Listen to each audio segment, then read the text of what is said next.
Welcome to Thinking Out Loud with Ezra Nixon. I don't write scripts or do anything like that. I just talk freely and just think out loud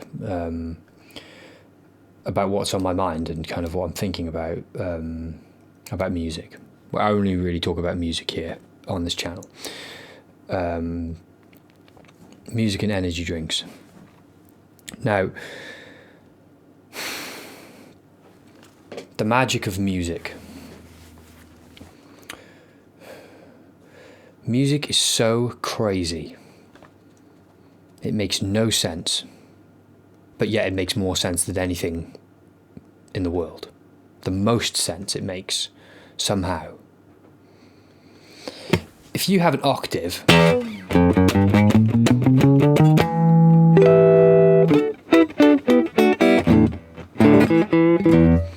and you divide it mathematically, exactly, into the 12 intervals, the 12 divisions to get a chromatic scale, and you use mathematics to exactly divide the octave, it doesn't make a chromatic scale. Just think about that for a second. It does not make a chromatic scale. It does not make what we know musically to be a perfect chromatic scale. That is so crazy. What is going on there? So we make arpeggios out of the chromatic scale, and we get these beautiful chords. It is completely insane. It is completely insane. And we organise it into... It's like sophisticated organisation of frequencies and combinations of frequencies. And as a result, it's like music. It literally has a personality. Types of music are just that because of their personality. They have behaviours, and depending on the sort of cultural and, the situation of how that music came to be, is a reflection of... that music is a reflection of the culture and the situation of how it came to be. So it essentially has behaviours, and it dances. It's like a dance. It is so crazy how it does what it does. And I think if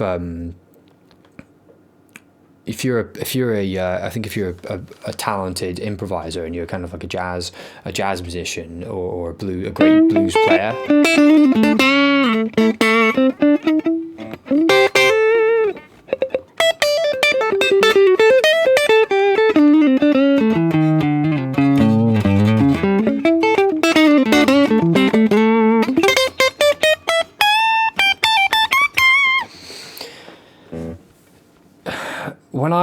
when I was a younger man and I was playing blues and I was really into like jazz and all this kind of thing, I was always looking for something. I'd made sense of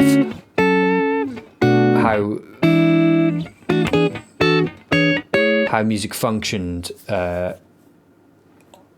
in a lot of ways, in most ways, I would say, on the basic level, how notes functioned and how harmony works. But I always felt like I was kind of searching for something. I felt kind of empty when it sort of clicked and it made sense, and I'd listen to the radio and you'd hear like pop songs.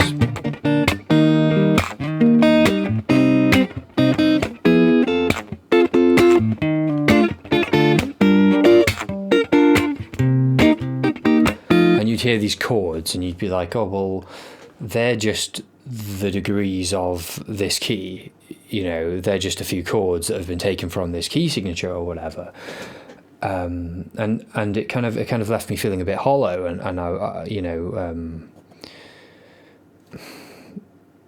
remember one day my dad's friend brought me a collection of things to listen to, and it was some old Genesis. It was some old, I think there was some Steely Dan in there as well. But the main point of what he'd brought over for me was a selection of old Genesis tracks, and I just remember putting headphones on and listening to these amazingly bizarre old Genesis tracks, not even really knowing what I was listening to. And there's a track called The Musical Box on an album called Nursery Crime. It's really old school stuff. I think this is the first album that Phil Collins was on, and where he played the drums. And after listening to it a number of times, and a few other old obscure Genesis tracks, something just happened to me. And I was never really the same ever since. And I think what essentially happened was I'd been looking for more in the notes, in the harmony. I've been looking for more. There is no secret chord. There is no, you have to step away from what you know music as and look at it from a different angle to see what it's capable of. And I think what I discovered essentially was the art of storytelling in music, and how it can be so much more than just a song. It can be so much more than just chords. It can be something that follows rules. It can be something that completely doesn't follow rules. It can be everything all at once. I'm a big lover of fusion music for this reason, because it combines all these different sort of cultural influences and all these different musical functions within the music.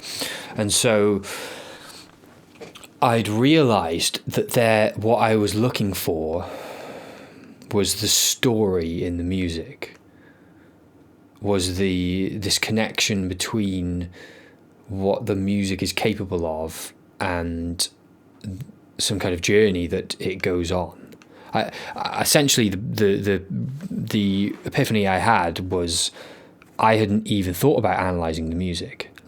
I was just like a machine for calculating pop songs and working out what was going on in pop songs and kind of, basic jazz music. But I hadn't even cared to think about what was going on when I was listening to, Watchers of the Skies and these bizarre old Genesis tracks. It was the story that just soaked me up. It was the fact that I almost let go of all of that. I had to let go of all of that stuff to really get into it.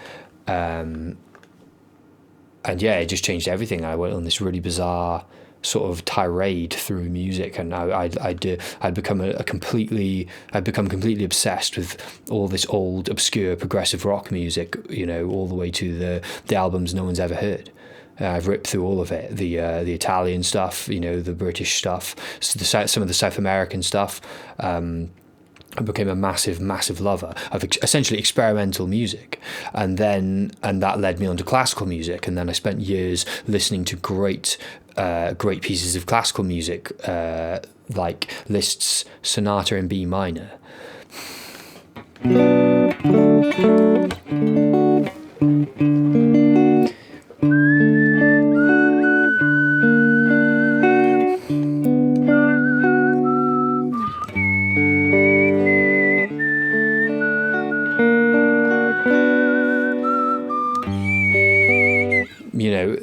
That's just like a little moment of a humongous piece of music, and it was the journey that I was looking for. It was the story that I was always looking for. It wasn't hidden in the notes or the chords.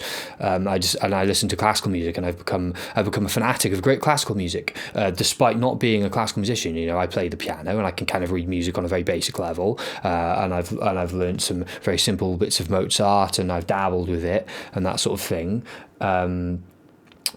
At my roots, I am a soul man. I am a player, an improviser of electric guitar and synthesizers and keyboards, and I will always be that. But it doesn't matter. It doesn't matter, because the story, you don't need any musical education to portray that magic in music. You don't need anything. It's the attitude you take towards the music, and I would argue that not argue, but I would say that people who are searching, look You got to look where you don't want to look. I had to step away from the notes, and I've found myself, I've spent the past 2 years creating a nearly 2 hour long, fully operatic rock musical, that is essentially done. It's all recorded and finished. I just need performers to come and sing on it. And how did I end up here? I was just like a guy playing blues on an old nylon guitar, improvising to the sound of wind outside, and somehow I found myself in this crazy, mindset about music and this fascination with how it functions on every level, and breaking all the rules and discarding them and using them, and all this fusion, and just more importantly these great stories. And I would say that for great story lovers in music, classical performers, I think a lot of those guys are searching as well. I think they're searching for this spontaneity. And I've been very lucky to have cultivated these abilities of like improvisation and kind of spontaneity as a youngster. And I think a lot of those guys need to step away and understand that these great pieces, these great epic journey music pieces, and these classical masterpieces, they were conceived by minds that were improvisers, that were minds that understood the art of spontaneity. It can't be any other way. Don't come at me with that classical composers can't improvise crap. It's just complete bollocks.